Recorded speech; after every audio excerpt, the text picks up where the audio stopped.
আর বিপদ আসলে এটাকে নেগেটিভলি নেবেন না। সব সময় বিপদ আপদ এটা অনেক পজিটিভ ভালো জিনিস আমাদের জীবনে বয়ে নিয়ে আসে।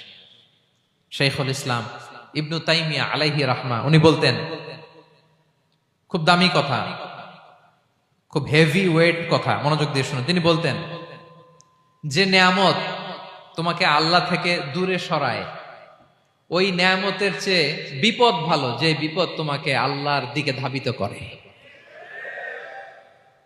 আই রিপিট, আমি আবারও বলি, যে নাজ নেয়ামত তোমাকে আল্লাহ থেকে দূরে সরিয়ে দেয়, সে নাজ নেয়ামতের চেয়ে ওই বিপদ আপদ ভালো, যে বিপদ আপদ তোমাকে আল্লাহর কাছে টেনে নেয়। তাহলে বিপদ আপদ আসলে আপনি হতাশ হবেন? আর কখনো দুঃখ করবেন? মোয়ারের ভাইয়েরা, আর মন খারাপ করবেন? আপনি খেয়াল করে দেখেন, বিপদ আসলে আমরা আল্লাহরে ডাকি বেশি। যখন অসুস্থ আপনি খেয়াল করেন